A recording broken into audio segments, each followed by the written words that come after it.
목사고시 교육 목회 첫 번째 파트는 기독교 교육 일반 영역입니다. 기독교 교육 일반 파트에 해당하는 문제는 다음과 같습니다. 1번에서 39번까지의 문제, 그리고 59번, 60번의 문제가 해당된다고 할 수 있습니다. 기독교 교육 전반적인 영역에 대해서 다 다루고 있기 때문에 처음 이 부분의 문제를 접하시면 너무 어렵다, 낯설다 라고 느끼실 수 있습니다. 그러나 현장과 연계된 기초적인 학문적 근거에 해당하는 문제들입니다. 우리가 현장에서 교육 목회 현장에서 실제적으로 하고 있는 것들을 학문적으로 잘 정리한 영역이 바로 기독교 교육 일반 이 파트의 문제들이라고 할 수 있습니다. 그래서 이 파트의 문제들을 보실 때에는 글로만 보시다 보면 너무 어렵다, 딱딱하다 라는 느낌을 받으실 텐데 지금 사역하고 있는 현장과 연계해서 생각하시다 보면 내가 현장에서 그냥 일반적으로 하던 것들을 학문적으로 정리한 것이 바로 기독교 교육이구나 라고 생각하신다면 이 파트에 해당하는 문제들을 조금 더 쉽게 이해하실 수 있을 것입니다. 먼저 기독교 교육의 정의에 해당되는 문제들을 살펴보겠습니다.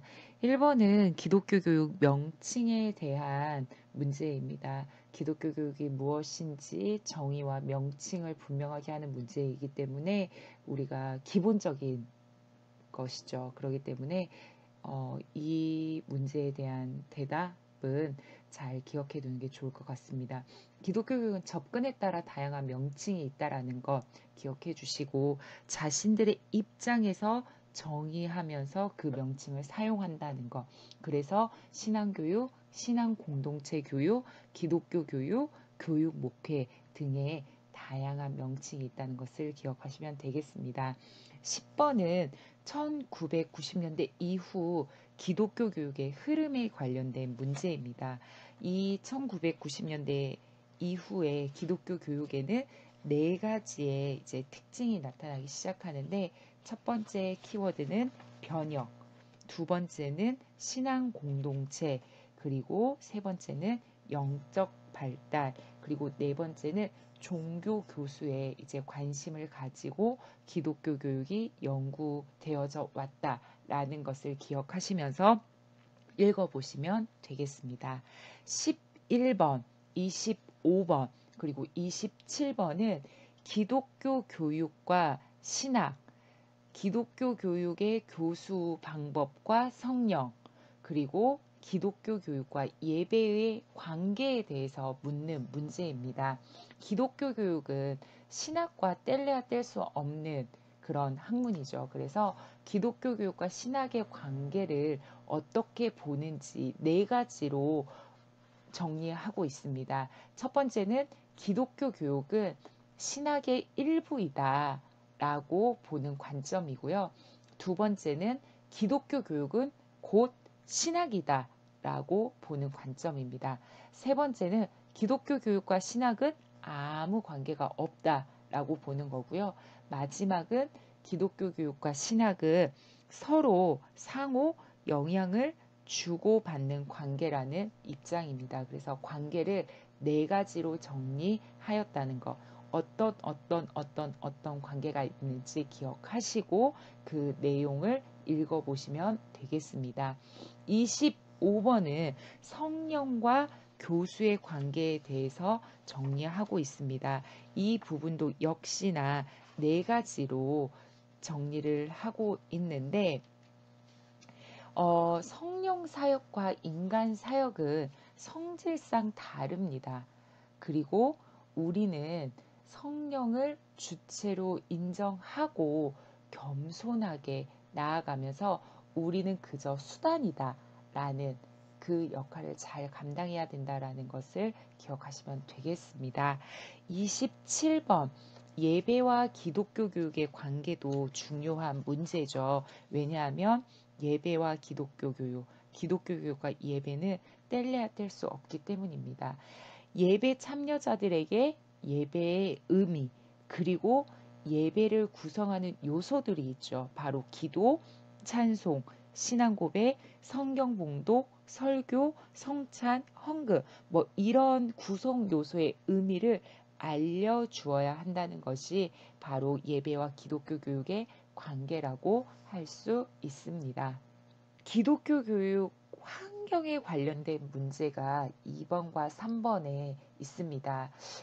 기독교 교육이 이루어지는 교육의 장이 무엇인지를 묻는 문제가 2번이에요. 교육의 장은 일반적으로 교육이 행해지는 공간, 현장을 뜻합니다. 그러면 기독교 교육의 장은 어디이냐? 교회에서만 이루어지나요? 아니죠. 교회, 가정, 학교, 사회까지 그 이외의 모든 공간에서 기독교 교육이 이루어지고 있기 때문에 기독교 교육의 장은 이렇게 넓다라는 것을 기억하시면 되겠고요. 또 교육의 장이 단순히 장소만 포함하는 것이 아니고 시간적 개념까지 포함해야 된다라는 것을 기억해야 됩니다. 그래서 정보화 시대, 포스트 모던 시대, 그리고 세계화 시대에 걸맞는 교육의 장, 그리고 확대되어서 교육이 이루어져야 된다라는 것을 기억하셔야 되고, 교육의 장에서 한 가지 더 기억해야 될 거는 사회 변화를 요구해야 된다라는 거죠. 우리가 이제 생태 환경에도 관심을 가져야 되고, 통일 교육에도 관심을 가져야 되고, 윤리교육, 세계화 교육까지 교육의 장이라는 것을 기억해야 된다라는 것. 그래서 교육의 장이 이렇게 공간뿐만 아니라 시간, 그리고 사회의 변화까지 요구해야 된다라는 것을 기억하셔야 되고, 이런 부분들 때문에 교육의 장은 굉장히 중요하다라고 할 수 있습니다. 3번은 2번에 확장된 문제라고 볼 수 있어요. 그러니까 2번에 그 뒤에 뭐 시간적 개념까지 포함해야 된다, 사회 변화를 요구해야 된다. 이 부분이 결국은 21세기 변화된 교육의 장을 설명하는 거죠. 그러니까 21세기에는 우리가 살아가는 지금의 시대는 정보화 시대, 포스트 모던 시대, 세계화로 인해서 교육의 장이 이제 변화되었고 확장되었다라는 것입니다. 그래서 2번과 3번의 문제는 연계해서 우리가 이해하고 습득하시면 될 것 같고요. 지금 이 기독교 교육의 장이 단순히 교회뿐만 아니라 가정, 사회, 그리고 시간, 그리고 전 세계 사회까지 바라봐야 된다라는 이 변화된 그런 관점들이 있기 때문에 2번, 3번의 문제는 중요하다고 할 수 있습니다. 교회학교와 주일학교에 관련된 문제가 4번과 9번에 나와 있습니다. 4번은 교회학교와 관련된 용어에 대해서 묻는 문제입니다. 우리가 교회학교냐, 주일학교냐, 뭐 요즘에는 유아교회, 어린이교회, 뭐 이런 단어들을 쓰는데 그 단어들, 용어들의 차이에 대해서 묻는 문제죠. 교회학교는 교회가 실시하는 교육이고요. 주일학교는 주일에 학생들에게 하는 일반 교육을 의미합니다. 사회교육의 의미가 좀 강하고요. 주일 교회 학교는 교회 학교와 주일 학교를 합친 또 은중간의 조어입니다. 그래서 주일 학교의 사회성 그리고 교회 학교의 종교성을 모두 포함하고 있는 단어입니다. 그리고 뭐 최근에 저희가 많이 사용하고 있는 유아교회, 어린이교회, 청소년교회 이것은 관점이 바뀐 거예요. 교육의 대상이 아니라 목회의 대상으로 보면서 나온 용어가 바로 유아교회, 어린이교회, 청소년교회입니다. 그래서 이 용어들의 차이를 기억하시면 되겠고요. 9번은 주일학교 운동에 대해서 묻고 있습니다. 주일학교 운동은 이제 17세기, 18세기 유럽의 이제 공업화로 산업화가 되면서 사회 구조의 변화가 일어나게 됩니다. 그래서 영국에서 시작된 운동인데요. 사회 구조가 이제 이렇게 변화되다 보니까 대중교육이 필요성이 이제 대두되기 시작했어요. 그리고 가난한 아이들에게도 교육이 필요하다라는 그런 시대의 분위기가 이제 만들어집니다. 그래서 로버트 레이크스라는 사람이 주일날 교회에 가난한 아이들 그리고 그냥 아이들을 모아서 사회 교육을 시키는 거예요. 우리 교육의 그 기회를 받지 못한 아이들에게 언어를 가르쳐주고 또 기초 교육을 해주는 그 운동이 바로 주일학교 운동이었습니다. 이 주일학교 운동이 이후에 이제 미국으로 건너가게 되는데 미국에 건너가서는 이제 예배, 성경 공부 위주의 신앙교육의 형태로 바뀌게 됩니다. 그래서 일반적으로 말하는 주일학교 운동은 영국에서 로버트 레이크스가 시작한 이 그 주일날 일반 아동을 데려다가 사회교육을 한 바로 운동이 주일학교 운동입니다. 예수님 교육과 관련된 문제가 5번, 6번, 7번 그리고 뒤쪽에 59번, 67번입니다. 예수님 교육과 관련된 문제는 중요하다고 할 수 있습니다. 그래서 교육 목적, 교육 형태, 교육 방법, 교육 특성들은 분명하게 기억을 하시는 게 좋겠습니다. 교육 목적, 예수님 교육 목적은 바로 하나님 나라 선포와 건설이었죠. 예수님 교육 형태는 가장 중요한 거는 말씀 듣는 대상을 고려하셨다라는 거예요. 그래 그 자세한 예가 바로 대중들은 기적과 비유를 통해서 바리새파 사람과 서기관들은 논쟁을 통해서 그리고 제자들에게는 대화와 훈련이라는 그런 방법을 통해서 교육하셨어요. 듣는 대상이 누구냐에 따라서 교육 형태를 다르게 하셨는데 그 다른 교육 형태가 무엇인지 기억하시면 되겠습니다. 그리고 7번 예수님 교육 방법은 바로 제자를 스스로 생각나게 하심. 두 번째는 먼저 제자들을 찾으심. 그리고 세 번째 질문과 답변의 형식을 사용하셨습니다. 이 뭐 교육 방법, 교육 형태 이런 부분들을 이렇게 단답형으로 쓰기에도 되게 문제내기 되게 좋겠죠. 그리고 교육 방법 같은 경우는 이제 정답이 3개니까 사지선다로도 내기 좀 용이한 그런 문제입니다. 또 예수님의 교육은 가장 중요한 그런 영역이잖아요. 그렇기 때문에 예수님 교육과 관련된 문제들을 정확하게 기억하시는 게 좋겠습니다.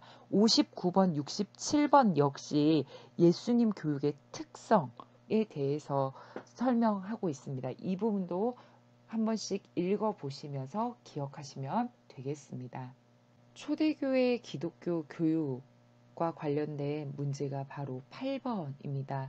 문제는 하나인데 제가 두 가지로 이렇게 좀 나누었어요. 초대교회 기독교 교육과 그다음에 기독교 교육 내용과 관련된 문제로 분류해 보았습니다.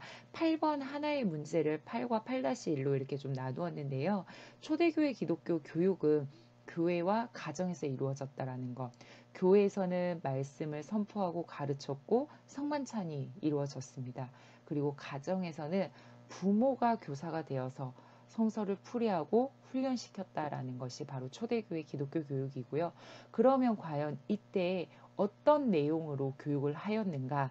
라는 것이 바로 8-1번으로 제가 따로 뺀 부분인데 이 기독교 교육의 내용은 캐리그마, 디다케, 카테키시스로 이 기독교 교육을 하였다라는 것을 기억하시면 되겠습니다. 신앙 발달과 관련된 문제가 바로 12번부터 15번까지의 문제 그리고 60번의 문제입니다. 신앙 발달이라는 그 단어가 조금 생소하신 분들이 있을 거예요. 신앙 발달이라는 것은 결국 그 신앙도 발달한다라는 거를 의미합니다. 우리가 태어나서 키가 자라고 또 우리의 지식이 성장하는 것처럼 발달하는 것처럼 신앙 역시 이제 발달한다, 성장한다 라고 보는 관점이 바로 신앙 발달입니다. 그래서 12번은 신앙 발달의 전통에 대해서 이제 설명을 쭉 하고 있는데 이 부분에 대해서는 이제 그 바울부터 이제 시작을 하는 거예요. 그래서 바울로부터 시작을 해서 이제 교단별로 조금 약간의 차이를 가지고 있고, 그리고 마지막으로 우리 성결교단 웨슬리가 어떤 입장을 가지고 있는지 쭉 설명이 되어 있는데, 이 부분에 대해서는 한번 읽어보시면서 이해하는 정도로만 가지고 계셔도 될 것 같습니다. 13번, 14번, 15번은 이제 그 연령대별로 가지는 기독교적 개념에 대해서 이제 설명을 한 거예요.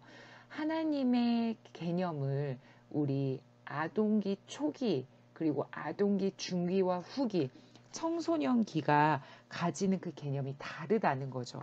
예를 들어서 아동기 초기에는 하나님을 부모 같은 하나님으로 인식을 합니다.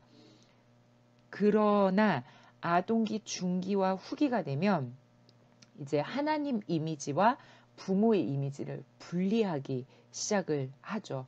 그리고 청소년기가 되면 하나님 이미지를 내면화하고 또 인격화하고 그리고 추상화한다라는, 그러니까 하나님 개념이 유아, 초등학생, 뭐 중학생, 고등학생, 성인이 인식하는 게 서로 다르다는 것을 이 13번 문제의 핵심입니다. 그래서 하나님이, 내가 인식하는 이 하나님이 동일하게 모두가 다 인식하는 것이 아니고 연령에 따라서 다른 개념으로 인식을 한다라는 것을 기억하시면서 13번 문제를 보시면 되겠고요. 14번의 기도 개념 역시 마찬가지입니다. 기도는 이제 세 단계로 분류를 했어요. 조금 말이 어려운데 전체적 비분화적 단계라고 해서 5세에서 7세에 해당하는 아이들이에요. 이때는 기도는 하나의 형식으로 이제 그 받아들이는 거죠. 그리고 두 번째 단계인 구체적 분화적 단계예요. 이때는 7세에서 9세인데 이 시기에도 여전히 아이들은 내 필요를 충족시키는 수단으로 기도를 받아들여요. 그리고 마지막 세 번째 단계는 추상적 분화적 단계로 10세에서 12세 아동들이 해당되는데, 이때부터는 이제 하나님과의 사적인 대화로 인식하기 시작한다라는 것을 기억하시면 되겠습니다. 15번의 문제는 이제 연령대별로 아이들에게, 그 대상들에게 필요한 영적 발달 단계 과제가 있다라는 거예요. 취약전, 그러니까 유치원에 다니는 미취학 어린이들에게는 이런 영적 과제가 필요하다. 이런 영적인 경험들이 필요하다라는 것들이 바로 이 영적 발달 과제입니다. 그리고 초등학교 시기에는 이런 영적 발달이 이루어져야 되고, 청소년기에는 이런 영적 발달이 이루어지기 때문에 우리가 그런 부분들을 채워줘야 된다, 해주어야 된다라는 것. 그리고 성인기에는 성인기에 적합한 그런 영적 발달이 있다라는 것을 기억하시면 되겠고요. 60번은 바로 신앙 발달에 따른 성경 교육의 방법도 다르겠죠. 연령대별로 아이들의 인지 능력이 다르기 때문에 영아에게 하는 성경 교육의 방법이 다르고, 고등부 아이들에게 하는 성경 교육의 방법이 다르다는 거예요. 그 일반적인 내용을 적은 게 바로 발달에 따른 성경 교육 방법입니다. 그래서 간단하게 살펴보면 영아 1에서 3세의 아이들은 이제 어른들을 보고 배우는 거죠. 그래서 성경을 다루는 교사의 태도가 중요하고, 성경 이야기를 통해서 아이들에게 성경 교육을 해야 된다. 4세에서 6세 아이들도 여전히 성경 이야기가 중요해요. 그런데 이때는 아이들에게 이제 진리를 강조해야 되고, 다양한 활동을 통해서 개인화시키는 게 중요합니다. 초등학교 1학년에서 4학년까지의 아이들은 교사가 성경을 읽어주거나 이야기한 후에 질문을 하면서 아이들이 대답을 통해서 성경 이야기를 받아들일 수 있도록 해야 되고요. 4학년부터 6학년까지 아이들은 스스로 성경을 읽고 의견을 말하고, 그리고 뭐 이제 이때부터는 지적인 활동이 더 발달되기 때문에 지도나 연대표나 뭐 이런 것들을 보면서 성경 교육을 더 다양하게 할 수 있습니다. 중등부는 이제 성경의 본래 의미, 그리고 지금 우리에게 주는 의미를 토의할 수 있죠. 그리고 이제 고등부가 되면 본문을 읽고 토론하면서 이제는 뭐 대부분의 자료들을 사용해서 성경 교육을 할 수 있고요. 성인에게는 자기 주도적으로 성경 교육을 하면서 개인의 요구에 초점을 맞추어서 성경 교육이 이루어져야 됩니다. 신앙 발달, 이 12번, 13번, 14번, 15번, 그리고 60번의 이 문제가 조금 어렵고 낯설게 다가오실 수 있는데, 여기서 우리가 기억해야 될 거는 뭐냐면 연령별로 신앙을 받아들이는 방법이 다르다는 것, 그리고 인식하는 게 다르다는 것을 기억하시고, 그 연령대별로 채워져야 되는 신앙의 욕구가 다르다는 이 개념을 기억하시면서 문제를 보시면 이해하는데 도움이 되겠습니다. 성경 교수 방법에 관련된 문제가 18번부터 22번까지, 그리고 26번의 문제가 해당됩니다. 성경 교수의 방법도 학문적이다, 어렵다 라고 느끼실 수 있는데, 쉽게 얘기해서 우리가 설교하는 그런 그 방법이 있죠. 그리고 성경 공부를 할 때 우리가 그냥 막 하는 게 아니고 일정한 그 순서에 맞추어서 우리가 설교를 하고 성경 공부를 진행합니다. 그 방법을 정리해 놓은 게 바로 성경 교수 방법이에요. 제일 일반적이고 우리가 익히 알고 있는 것이 바로 18번에 나와 있는 문제입니다. 가장 일반적으로 통용되는 성경 교수 방법이에요. 바로 3단계, 도입, 전개, 정리. 이 세 단계로 저희가 설교를 하기도 하고 성경 공부를 진행하기도 합니다.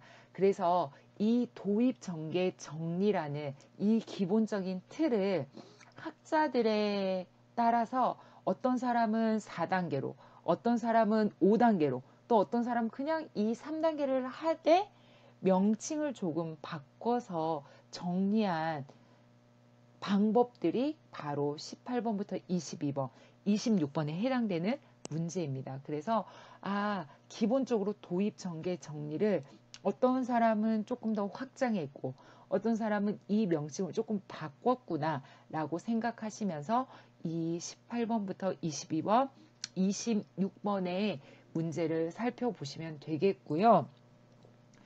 일반적으로 많이 통용되는 것이 그 18번 성경교수 방법, 그리고 19번 귀납법적 성경 연구, 이제 이 부분이에요. 그래서 이 18번, 19번은 좀 분명하게 기억하고 넘어가시면 좋을 것 같습니다. 19번 귀납법적 성경 연구는 4단계입니다. 분위기 형성, 관찰, 해석, 적용이에요. 그러면 분위기 형성이 일반적으로 도입에 해당되는 거고, 관찰과 해석이 이제 전개에 해당되는 부분인 거죠. 그리고 적용이 정리에 해당하는 부분인데, 이제 그 첫 번째 이제 분위기 형성은 이제 아이스 브레이크로 그 수업을 여는 질문들로 이제 구성이 되고요. 두 번째 단계인 관찰은 성경 본문을 살펴보는 거예요. 그래서 어떤 일이 벌어지고 있는지 이제 육하 원칙에 따라서 그 성경 내용의 그 사실들을 다루게 되는 거죠. 그러면서 이제 세 번째 해석 단계는 이 일이 왜 일어났는지를 묻는 단계입니다. 그리고 이제 마지막 적용 단계는 성경의 일이 지금 나의 삶에 어떤 의미가 있는지를 해석하고 적용하는 단계가 바로 마지막 단계입니다. 귀납법적 성경 연구 4단계, 분위기 형성, 관찰, 해석, 적용, 그리고 그 단계에 해당되는 내용들을 기억하시면 좋겠습니다. 리처즈의 교수 이론도 역시 4단계예요. 이것도 마찬가지로 낚싯바늘, 성경책, 눈, 손 이렇게 해서 훅, 북, 룩, 툭 단계로 이제 이루어집니다. 이 단계도 보시면 이제 그 내용들은 결국 도입 전개 정리를 조금 더 확장했다라는 거. 그래서 어떤 내용들이 있는지 읽어보시면 되겠고요. 그룹은 5단계로 더 확장을 했어요. 그래서 이 5단계의 그 5단계와 내용들이 어떤 것인지 한 번씩 살펴보시면 되겠습니다. 윙크는 이제 좀 명칭을 바꿔서 그 3단계로 융해, 격의, 친교라는 이제 단어로 그 성경 교수를 해야 된다라고 이제 주장을 했고요. 26번은 이제 기본적인 그런 방법, 기독교 교육의 방법에 대해서 묻고 있습니다. 기독교 교육 방법은 전통적인 방법, 그리고 현대적인 방법으로 크게 나눌 수 있고, 전통적인 방법은 이제 우리가 일반적으로 많이 해왔던 강의나 이야기나 시청각, 토의, 그룹 활동, 연극 등의 이제 해당되고요. 현대적 방법에는 개방 교육 방법, 그리고 나눔의 방법, 비평적 성찰 방법 등이 있는데 조금 어려우시죠? 학습자 이해에 관련된 문제가 28번에서 31번 그리고 65번의 문제입니다. 학습자, 우리가 그 교회에서 만나는 아이들이 바로 학습자죠. 이 학습자들이 누구냐? 학습자에 대한 이해에 해당되는 문제가 28번입니다. 현장에서 만나는 영아, 유아, 유치, 초등, 소년, 중등, 고등. 일반적으로 저희는 여기까지만 이제 학습자다라고 생각을 하는데 청년, 장년, 노년 역시 학습자입니다. 여기까지 학습자라는 거 기억하시면 되겠고 이들의 신체적, 정신적, 사회적, 영적 그리고 영역을 이해함과 동시에 이제는 도덕성과 신앙 발달에 대한 이해까지 우리가 해야 된다는 것이 바로 학습자 이해입니다. 29번은 다중지능에 관련된 문제입니다. 이것은 일반 교육학 그런 관련된 문제이기 때문에 그냥 뭐 가볍게 한번 보고 넘어가시면 되겠고요. 30번, 31번 역시도 일반 교육학 그러나 우리가 만나야 되는 아이들 에 관련된 거기 때문에 한 번씩 읽어보시고 넘어가시면 될 것 같아요. 학습 양식이라는 것은 이제 그 자기가 학습할 때 이제 받아들이는 그런 선호하는 스타일이 있다라는 거죠. 그런데 이 학습 양식은 연령에 조금 의존적이에요. 연령과 연관이 있어요. 그래서 이제 딱 태어나서 6개월까지의 그런 아이들은 다 입으로 모든 것을 탐색하죠. 그렇기 때문에 미각적 학습자고요. 유아기 2세에서 5세까지 아이들은 어떻게 하나요? 입으로만 하지 않죠. 가서 만져보고 느껴보고 냄새 맡아보고 감각 운동을 통한 학습자입니다. 그리고 이제 5세부터 9세까지 초등학교 저학년 아이들은 이제 듣는 게 굉장히 발달을 합니다. 그래서 청각적 학습자이고요. 초등학교 고학년부터 이제 중학교 뭐 이쪽 넘어가면 이제 아이들이 시각적 학습자죠. 그래서 가만히 앉아서 이제 보면서 책을 보면서 이제 하게 된다라는 게 바로 학습 양식이고 31번 역시 이제 학습 양식의 종류가 4가지가 있다라는 거예요. 크게 4가지. 그래서 학습자마다 추구하고 자기가 이렇게 선호하는 잘 그 공부함에 있어서 교육함에 있어서 잘 이해되고 받아들여지는 학습 양식의 종류가 4가지라는 거 이렇게 기억하시면서 읽어보시면 되겠습니다.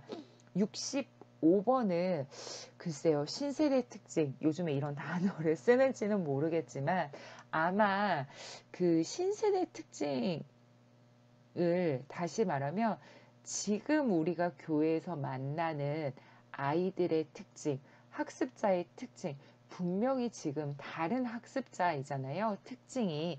그래서 나오는 문제 같습니다. 그래서 지금 학습자들, 뭐 지금 학습자라고 서점에 나가면 많이 이렇게 그 인기를 끌었던 책 중에 하나가 뭐 90년생이 온다라는 책이 있을 정도로 분명 세대가 바뀌었기 때문에 그 바뀐 세대에 대한 특징에 대한 그 문제가 바로 65번입니다. 이게 이제 이 예제집이 몇 년 전에 그 출판된 거기 때문에 지금 이게 지금의 세대, 지금의 그 학습자를 대변한다고 할 수는 없지만 그래도 보면 전혀 동떨어진 그런 그 정답은 아니에요. 그러니까 지금의 학습자와 거의 일치하는 그런 특징들이죠. 그렇기 때문에 이 부분들도 분명하게 보시고 기억하시는 게 좋겠습니다. 교육 행정, 리더십과 관련된 문제가 23번, 24번, 그리고 33번에서 36번까지의 문제입니다. 이 교육 행정과 관련된 문제는 사실 우리가 교회 교육, 그리고 목회를 하는 현장인과 가장 밀접한 그런 영역이기 때문에 사실 중요한 문제들이에요. 모두 다 중요한 문제라고 할 수 있기 때문에 이 부분은 그 예제집에 나와 있는 정답을 그 답을 잘 여러 번 읽어 보시면서 분명하게 기억하시는 게 좋겠습니다. 예를 들어서 23번 성서 연구를 위해 지도자가 갖추어야 할 준비는 단순히 기독교 교육자가 가지고 있어야 할 자세가 아니고 성서 연구가 결국 뭔가요? 설교 준비할 때 성서 연구하시죠. 그렇기 때문에 23번도 현장과 밀접하게 우리와 밀접하게 연결된 문제입니다. 그렇기 때문에 23번도 중요한 문제이므로 꼭 기억하셔야 되고요. 뭐 성서교재 개발할 경우 유의사항 이거는 뭐 성서교재 지필과 관련된 거기 때문에 조금 중요도가 떨어진다고 볼 수 있습니다. 33번 교육행정의 기본 원리 이거는 기본이잖아요. 그렇기 때문에 교육행정의 기본 원리 꼭 기억하시고요. 지금 이제 리더십의 그런 형태들이 많이 바뀌었습니다. 많이 이제 대두되고 인정받는 그런 리더십이 바로 섬김 리더십, 변혁적 리더십이라는 거기 때문에 34번, 35번도 자세히 한번 살펴보시고 36번도 중요합니다. 왜냐하면 목사님들이 되실 분들이시잖아요. 지금 우리가 목사가 되기 위해 준비하고 있기 때문에 우리가 목사가 되었을 때 목사는 과연 교육적으로 어떤 역할들을 감당해야 되는지 굉장히 중요하겠죠. 이 성결교회 그 목사고시 이 교육 목회에서 내야 되는 문제 중에 하나가 바로 이 문제라고 생각이 돼요. 목사의 교육적 업무가 무엇인지는 꼭 물어보지 않을까 하는 생각이 듭니다. 그렇기 때문에 제가 이 교육행정 리더십 부분은 아래 답을 안 적어 놓은 게 뭐냐면 제가 그냥 간단하게 뭐 키워드로 이렇게 설명될 부분이 아니고 굉장히 중요하다 보니까 꼼꼼하게 좀 보셔야 될 것 같아서 23번, 24번 그리고 33번부터 36번까지는 꼭 예제집에 나와 있는 것들을 읽어보시면서 이해하시고 기억하시면 되겠습니다. 지금까지 기독교 교육 일반에 해당되는 문제를 살펴보았습니다. 기독교 교육 일반에 또 그 아래 하위 영역들을 나누어서 살펴보았는데요. 기독교 교육 정의 부분에서는 이제 기독교 교육의 다양한 명칭이 있다라는 것, 그리고 기독교 교육과 예배와의 관계가 어떻게 되는지, 또 기독교 교육과 신학과의 관계, 또 성령과의 관계가 무엇인지를 한 번씩 기억하시면 되겠고요. 기독교 교육 환경에 그 교육의 교육이 이루어지는 장은 굉장히 중요합니다. 왜냐하면 지금 바뀌었기 때문이죠. 그래서 이 환경에 대한 부분들도 기억하시면 되겠습니다. 교회학교, 주일학교 관련된 그 명칭들이 서로 달랐죠. 기억하시면 되겠고요. 예수님 교육과 관련된 문제들 중요합니다. 왜냐하면 우리가 본받아야 될 스승이 바로 예수님이기 때문이죠. 그렇기 때문에 예수님은 어떤 방법으로 교육하셨고 어떤 목적을 가지셨고 어떤 형태로 교육했는지 예수님 교육과 관련된 문제들은 다 중요합니다. 초대교회 기독교 교육도 역시 중요하죠. 왜냐하면 역사이기 때문에 초대교회 시절에는 어떻게 기독교 교육이 이루어졌는지 꼭 살펴보시면 좋겠고요. 신앙 발달은 사실 굉장히 방대하고 깊은 내용이기 때문에 깊게 뭐 자세하게 이렇게 묻는 문제는 좀 어렵지 않을까라는 생각이 듭니다. 신앙 발달, 연령에 따라서 하나님, 기도 뭐 이런 것들을 받아들이는 개념이 다르다는 거. 그리고 그 연령대별로 그 신앙, 영적인 교육이 서로 다르게 해야 된다라는 것을 기억하시면 되겠습니다. 성경교수 방법 역시 우리가 일반적으로 사용하고 있는 도입, 전개, 마무리 그거를 이제 확장한 다양한 교수 방법들이 있었죠. 뭐 귀납법적 방법이라든지 윙크라든지 우리 기억하시면 되겠습니다. 그리고 이제 학습자 이해와 관련된 문제들이 있었는데요. 지금 우리가 만나는 학습자들의 특징이 무엇인지 기억하시면 좋겠고 교육행정과 리더십 관련된 문제는 현장과 가장 밀접한 그런 부분이었고 또 우리 지금 이 강의를 듣고 계신 분들이 앞으로 그 교육행정가가 되실 분들이기 때문에 아마 출제자들이 이 부분에서 그 관련된 문제들을 출제할 거라 생각이 듭니다. 그래서 좀 어렵다면 어렵다고 생각할 수 있는 기독교 교육 일반 파트의 문제였지만 또 하나하나 이렇게 놓고 보면 현장과 가장 밀접한 그런 영역들이다 보니까 다 중요한 문제인 것 같아요.